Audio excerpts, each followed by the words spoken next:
बहू का सुख। बाजार से सामान लेकर आते आते विमला को थकान महसूस होने लगी और वह ताला खोलते बिना ही घर में चौतरे पर सुस्ताने के लिए बैठ गई। तभी पास से एक पड़ोसन आ जाई।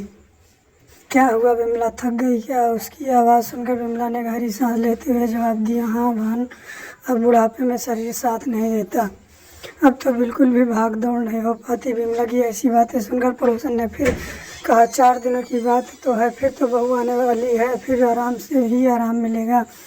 पड़ोसन के मुँह से ऐसी बातें सुनकर विमला के माथे पर चिंता की लकीरें उभर आई और वह सोच में पड़ गई। आज की पढ़ी लिखी नौकरी करती लड़कियां क्या बहू का सुख देंगी? उसने तो बचपन से आज तक सुख का मुँह तक नहीं देखा। बचपन में माँ गुजर गई, बाप शराब पिए जहाँ तहाँ पड़ा रहता, जैसे तैसे बड़ी हुई तो एक शरीफ आदमी ने उसका हाथ थाम लिया। शादी के बाद वो भी 5 साल के बेटे को गोदी में छोड़कर भरी जवानी में साथ छोड़कर चल बसा। दूसरों के घर के बर्तन कपड़े धोकर झाड़ू पोछा करके बड़ी मुश्किल से बेटे को पाल पोस कर बड़ा किया। बेटा पढ़ लिख कर सरकारी अफसर बन गया और अब ठीक 4 दिन बाद उसी पसंद की लड़की से शादी होने वाली है, जो अच्छी पढ़ी लिखी है, नौकरी करती है। नौकरी पैसा, बहू नौकरी करने जाएगी तो घर का सारा काम कौन करेगा? काहे का आराम? अब तक तो पड़ोस में जितनी भी नौकरी पेशा बहुएं आई हैं, वो अपने सास ससुर से सीधे मुंह बात तक नहीं करती। उनकी सेवा करना तो दूर की बात है। पढ़ी लिखी नौकरी करती बहू मुझे क्या सुख देगी? मेरे पास तो इतना सोना चांदी और ज़मीन जायदाद भी नहीं है कि उसकी लालच में ही सही बहू सेवा कर दे के बस यही एक झोपड़ा है। खैर, विमला ने घर का ताला खोला और काम में जुट गई।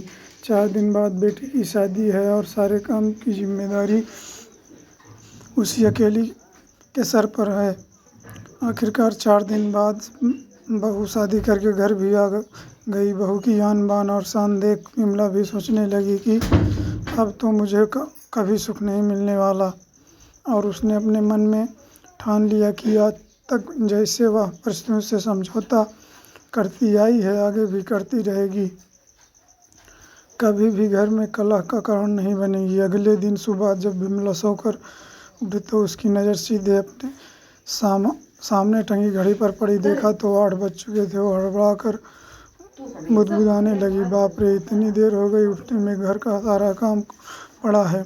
कल तक तो सिर्फ बेटे का नाश्ता बनाना पड़ता था, आज से तो बहू का भी बनाना पड़ेगा। हड़बड़ाती उठी तो देखा कि बहू बेटा दोनों ही अपने ऑफिस जाने को तैयार थे। उसके बेटे की तरफ देखा और बोली, इतनी देर हो गई, मुझे उठाया क्यों नहीं? रुको, नाश्ता करके जाना, मैं बना कर लाती हूँ।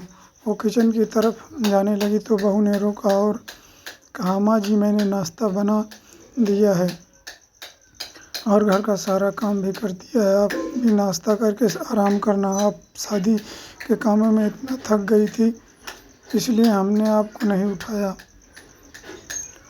आपको अब आराम करना चाहिए। बहू की बात सुनते ही विमला ने घर के चारों तरफ नज़र दौड़ाई। देखा तो वाकई में घर का सारा काम हो चुका था।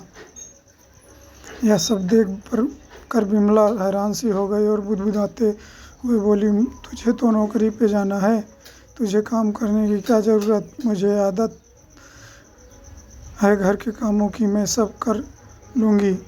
उसकी ऐसी बातें सुनकर बहू ने फिर कहा, माँ जी, मैं नौकरी करती हूँ तो क्या हुआ? मैं इस घर की बहू हूँ और नौकरानी के घर का साथ साथ इस घर का काम और आपकी सेवा की जिम्मेदारी भी मेरा फ़र्ज है। मैं तो सिर्फ अपना फ़र्ज निभाना चाहती हूँ। आज से आपको कोई भी काम करने की ज़रूरत नहीं, आपको सिर्फ आराम करना है, बाकी सब मैं संभाल लूँगी। बहू के मुँह से ऐसी बातें सुनकर उसने तुरंत बहू को गले से लगा लिया और फूट फूट कर रोने लगी। हरदम भाग्य को कोसने वाली विमला आज अपने भाग्य पर बहुत खुश हो रही थी।